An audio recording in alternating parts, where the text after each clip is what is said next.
সবাইকে আমার চ্যানেলে স্বাগতম। আজকে আমি আপনাদের একটি পিঠার রেসিপি দেখাবো, যেটার নাম হলো ছিটা পিঠা। অনেকেই এটা তৈরি করতে পারে না, আমিও প্রথমবার তৈরি করছি। ইউটিউবে অনেক রকমের ভিডিও আছে, তাই দেখে আজকে আমি তৈরি করলাম।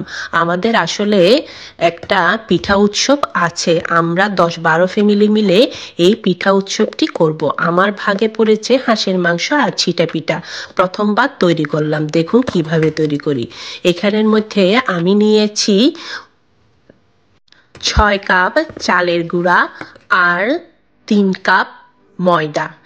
এখানে পরিমাণটা হবে, আপনি চালের গুঁড়া যত কাপ দিবেন তত কাপের অর্ধেক দিবেন ময়দা। আমি এই কাপটা ইউজ করেছি, আপনারা আপনাদের পছন্দ মতো যে কোনো কাপই ইউজ করতে পারেন, কিন্তু পরিমাণটা হবে হাফ হাফ।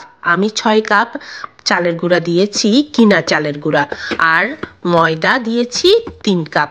লবণ দিলাম পরিমাণ মতো। এগুলো আমি ব্যাটার তৈরি করব, সবগুলো একসাথে মিশিয়ে। লবণ অত বেশি দিতে হবে না, আপনাদের পরিমাণ মতো অল্প করে দিলেই চলবে।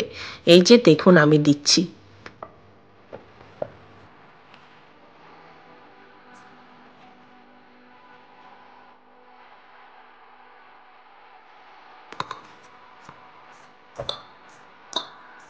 তারপর এটাকে আমি হাতে একটু মিশিয়ে নিব ভালো করে, লবণটা যেন সবগুলোতে ময়দাতে মিশে যায়।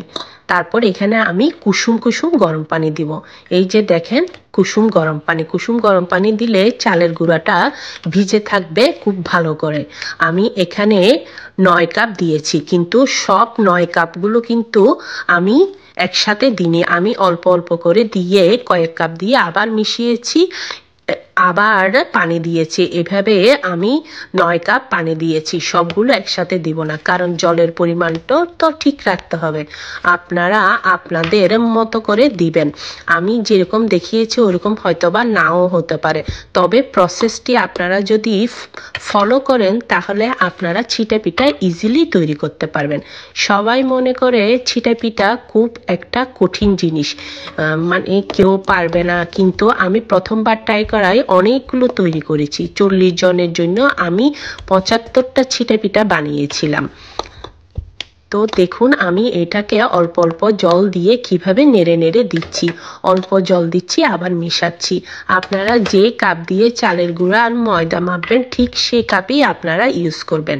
এখানের মধ্যে আমি সেটাই করেছি, অল্প অল্প পানি দিয়ে অল্প অল্প করে করেছি। এটাকে আমি পুরা সারা রাত আমি ভিজিয়ে রেখেছি 9 কাপ পানি দেওয়ার পরে। আপনারা চাইলে 2-3 ঘন্টা রেখেও এটা বানাতে পারেন, তবে এটা ভিজতে হবে খুব ভালো করে। এরকম ঘন করে আমি তৈরি করে নিয়েছি। আমি এটাকে সারা রাত রেখে দিয়েছিলাম। এই দেখুন ব্যাটারটা এরকম ঘন হয়েছে, তবে এরকম ঘন হলে হবে না, আমার আরও পাতলা করতে হবে। তো আমি এটাকে প্রথমে সারা রাত ভিজানোর পরে সকালবেলা যেদিন করেছি পিঠা উৎসব ছিল সেদিন আমি অল্প অল্প করে এগুলোকে ব্লেন্ড করে নিয়েছি। চালের গুঁড়াটা যেন খুব ভালো করে মিহি হয়ে যায়, কোনো দানা না থাকে। এই যে দেখুন, এই তরল জাতীয় জিনিসটা, পিঠার জিনিসটা এরকম হয়েছে চালের গুঁড়ার, কিন্তু আমি এখানে আরো অনেক জল ইউজ করেছি। এই যে দেখুন এরকম হবে, আপনি হাত দিলে যদি এভাবে পড়ে তাহলে বুঝতে পারবেন এটা জলের পরিমাণটা ঠিক আছে। আমি এখানে তেল নিয়েছি, সবগুলো একসাথে জোগাড় করেছি।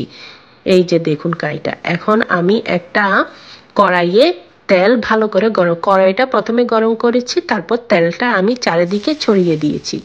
প্রথমে দেখুন আমি ছিটা পিঠা বলতে এরকম ছিটিয়ে ছিটিয়ে দিতে হয়, আমি প্রথমে এভাবে ট্রাই করেছি, কিন্তু এটা করলে ছিটালে চারিদিকেই পড়ে যায়। দেখেছেন এটা এখানে চুলার চারিপাশে পড়ে যাচ্ছে এরকম ছিটাইয়ে ছিটিয়ে দিলে। সেজন্য আমি প্রথমে এরকম ট্রাই করেছিলাম, পরে আবার আমি এটাকে অন্যরকম করে তৈরি করেছি, কারণ এটা যদি ছিটাতেই থাকি তাহলে চারিদিকে পড়বে। তো আমি না ছিটিয়ে আমি আরেকটা পদ্ধতি ইউজ করেছি, আপনারা একটু পরে দেখবেন।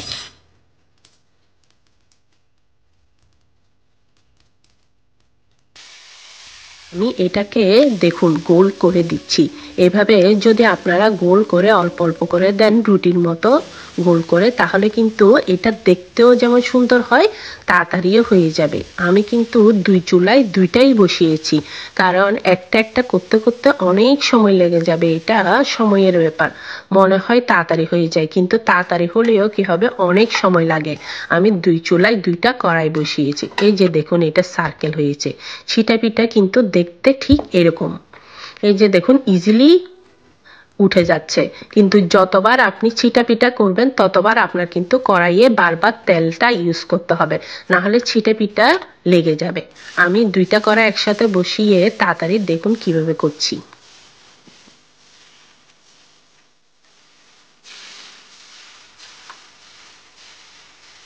যদি আমার ভিডিওগুলো আপনাদের ভালো লাগে, যদি আমার রেসিপিগুলো ভালো লাগে, প্লিজ কমেন্ট করবেন, আর আপনারাও তৈরি করে দেখবেন। খুব সহজ রেসিপিগুলো।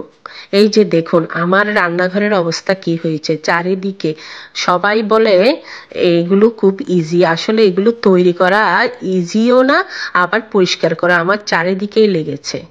এই যে দেখুন, এই আমার ছিটা পিঠাটা এরকম হয়েছে, ছিটা পিঠাটা দেখতে এরকম। যদি আমার রেসিপিটা ভালো লাগে, লাইক, কমেন্ট এবং শেয়ার করবেন। সবাই ভালো থাকবেন। নমস্কার।